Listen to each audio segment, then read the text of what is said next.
Hey guys, Charles Van Mediva again, maxvaloan.com. I'm here with a special guest, Tiffany Cross from Dedicated Credit Repair. Murietta? That's right. Thank you for giving us your time and your expertise. We're talking about the 5 factors or segments that make up your FICO score. That's right. And there's 5 of them. There's 5 big ones. Yep, absolutely. And if you haven't watched Module 1, where we talked about payment history, go back and watch it. Today, we're talking about Module 2, which is? Utilization.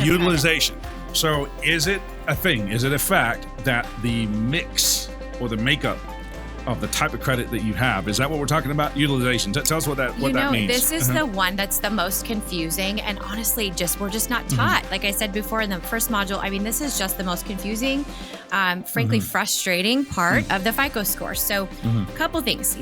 Let's just go back to the fact that the utilization ratio component of the FICO score is kind of where we learn that it's not really about the consumer. It's not consumer friendly. Okay. It's more about financial institutions making money. Oh. So when we're looking at, well, why would it be that way? We go, well, because banks prosper when we talk about this. So first and foremost, the utilization ratio requires that a consumer carry a minimum of 3 credit cards. The ideal situation is 3 to 5. 5 would be the most you'd want to use, right? But it's not enough just to have them in your wallet unused, which is why I say that the whole not user-friendly for consumers. Sure. They want to see that we're carrying a little bit of debt, right?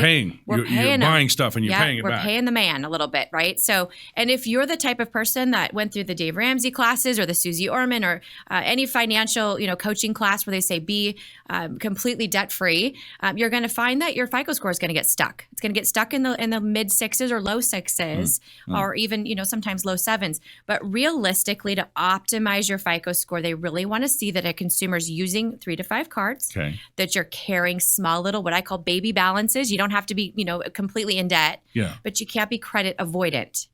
Credit avoidant is when you pay it off in full every month, avoiding interest payments. Wow. And that's going to hurt you. It is absolutely going to hurt you. It's not going to give you a bad score, but it's going to keep you from getting an excellent score. Wow. Yeah. Now, I do have to preface this by saying the rules of the FICO score game change a little bit once you're already in the 700s. So I do have some people that come to me that are business owners. They're well established. They're at a 720 FICO, and they say, well, that's not true because I pay my credit cards off every single month for business.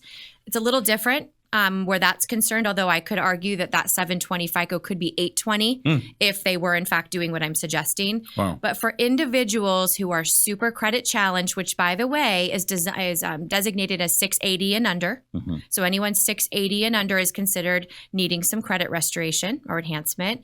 But for that type of client or consumer, you got to use your cards, got to make on-time payments, and you can't be credit avoidant. Now, the other thing that utilization considers itself is that you really don't ever want to charge more than 25 to 35%. Okay. Cap it at around that. Yep. Otherwise, you might be considered to be overextended, excessive use. Yeah. In danger of falling behind. Exactly. So if you have a $1,000 credit limit on a credit card, $200, $250 is a safe amount to use every single month. But when that statement comes, for those of us who are bad at math, which would be me, I just take my phone, Siri, what is 97% of whatever I've charged, right? Sure. And I pay that. And then I leave that little what I call baby balance just to show some usage, on-time payment history. And so it's really, like I said earlier, it's just about kind of playing the game. Let me ask you this. Car payments. I mean, car payments are installment loans. Credit cards are revolving accounts. Right. Do car payments help build credit? They do. They do. They do. However, they don't do the same. They don't have the same magic that a revolving credit line would. Here's the thing about installment loans, whether it be cars, houses, a lot of time home improvement loans, things like that. Every month that you're paying your bill, right, the amount that you owe drops as if it looks like a maxed out trade line. So, for example, when you pay that final car payment, it closes the account. So you don't have an open credit line at Chevy, right? Right. So once that final payment's made, it's actually closed. And so all those years of positive payment history disappear the minute they're closed. So super traumatic to the score. We never recommend that a consumer intentionally pay off a car, usually 6 months before buying a home.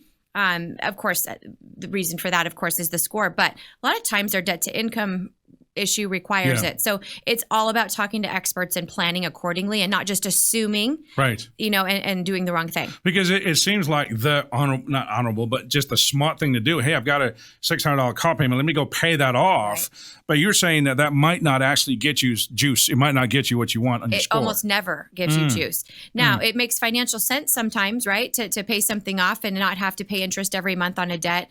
So financial sense doesn't always play well with FICO sense. So that's really about timing, and what you're trying to accomplish. I think the goal is super important and imperative when you're trying to make your plan. But just generally speaking, paying off installment debt shouldn't really happen a few months before trying to buy a house. Interesting. Does it matter what type of credit cards a consumer has? Does that make a difference? It really does. Really? But at the same time, when you've got credit challenges, you kind of can't be super picky, right? So there's not a whole lot of lenders that'll say, oh, we love working with 550 FICO scores. Let's, of course, let's extend you some credit. Right. So yes and no. I mean, at the end of the day, when you're first starting out the credit building process, if you have the opportunity to be added as an authorized user, super great idea. We'd like to see that happen as soon as possible in our program. Can you expand on that? What does that do to the score? Let's say you went and got mom to add you on a Capital One card that's got a 5-year history, no lates, what have you. Right. What does that do for you? So as long as mom has a 5-year history and she just didn't open it last month, right? Right. That's a good thing to know. Okay. Has mom ever been late and hiding it from dad? Because if that's the case, kind of need to know that too. Her payment history will affect you as well because you're basically being added to that trade line, only that trade line. Gotcha. And at the end of the day too, is mom maxed out on that card? Because if mom's maxed it out, it's not going to help you. So those 3 things need to be in place: a long-standing positive payment history with a low balance, high limit. That's best case scenario.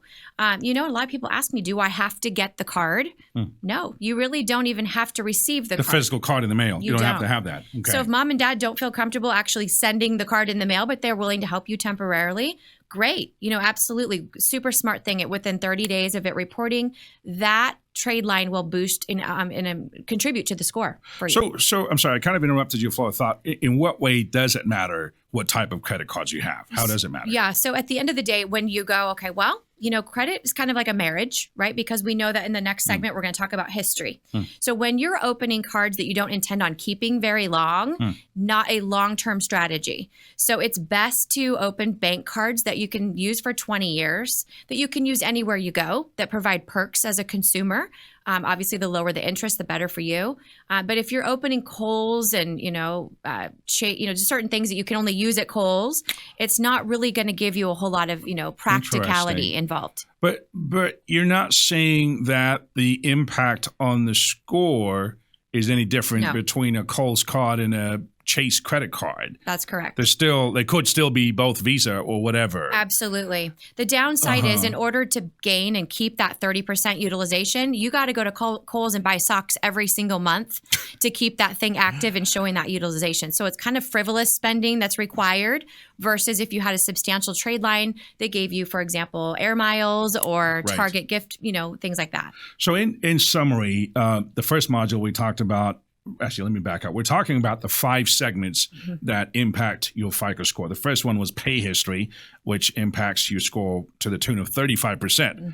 And here we're talking right now about utilization, which is 30%. That's correct. Any last words on the utilization topic before we move on to module 3? I think at the end of the day, it's all about balance, and seeking out counsel before you do anything.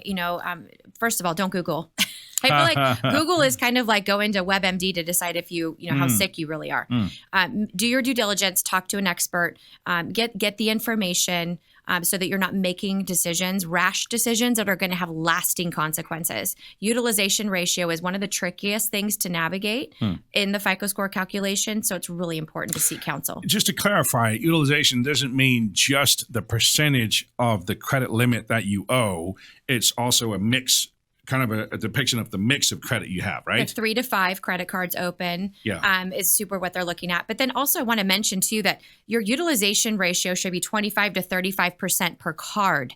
It's not at overall. I see. So some people will say, well, I'm at 35% of 5 cards. Really, they look at each individual card, I see. making sure you have not exceeded 25 to 35% usage on any one card. So if you got 3 cards and one of them's up to 90%, that could actually hurt you. That's not It a absolutely wise will hurt you. place to be. And Okay. actually just 50% is considered maxed out, believe it or not. Wow.